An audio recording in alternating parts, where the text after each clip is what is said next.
Erokamano Chris. Ntiere wach midendo ni privatization. Nitiere chik mabende koro jatend piny ogoye koke. An gi penjo ariyo. Mokwongo nyise japiny ni to gini oulang'o makoro chik oketi makoro jood bura onge kod wach mora mora ewi kaka inyal kaw kembe machalo KenGen ikete lwet ji giwegi. Chris, kaeto bende nyalo nyisowa ni to maketo piny Kenya kama nade. Dipo ni en gima dhi konyo nyayo dongruok to dipo kodwokowa e ndalo mag mudho mane samoro ji okia nang'o gini matimore. Sharon, duoko aparo ne en gima lich ahinya, en gima rach ahinya odiochieng' ma kawuono ka ker nyalo goyo kogno no ka sirkal dwa uso parastatal to parliament bedo ma onge duol. Chutho wang'eyo ni National Assembly eman gi wang' jopiny irango gik matimore i Kenya. To koso golgi kuro to ng'iso no Assembly emofail. Kech ka Assembly okalo chik mondo golgi kuro no koro ka gidwaro bedo responsibility mar oversight. Taparo no wanyodhi nyayo corruption. Aparo ni higni kwa yie gino bodhi mbele. Aparo no kabero jono odhi e doho mondo rangi gini matut.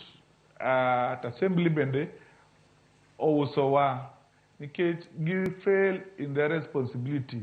Chal ng'ama wacho na gimanu yiero na the team oversight ta all aweyo kanyal. Nikech gima gitimo en chal ma giso resign. Giso got gwetao. Mticho tamogi. Nikech chikni gin magikalo. Rais en tijen goyo kogno. Amano ng'isi Assembly ma wan go. Wan gi National Assembly machal ka nono. Nikech sirkal dwa kalo gima marato gikalo okaginyal penjo bugitim gichung gino mondo kik dhi kamano. Gima gino dhi timo go Sharon eno ka ng'ato the ministry kata KenGen dwa uso kambi.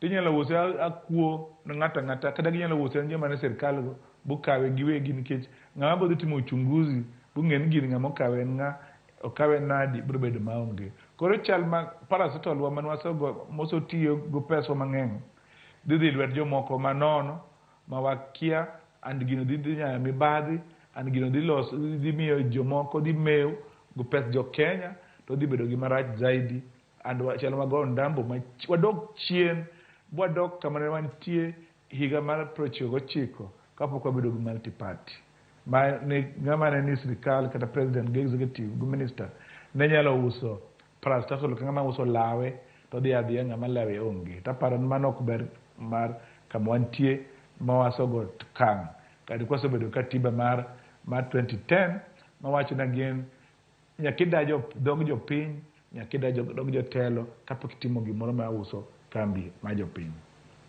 Chris Maketo jatend piny Kenya bedo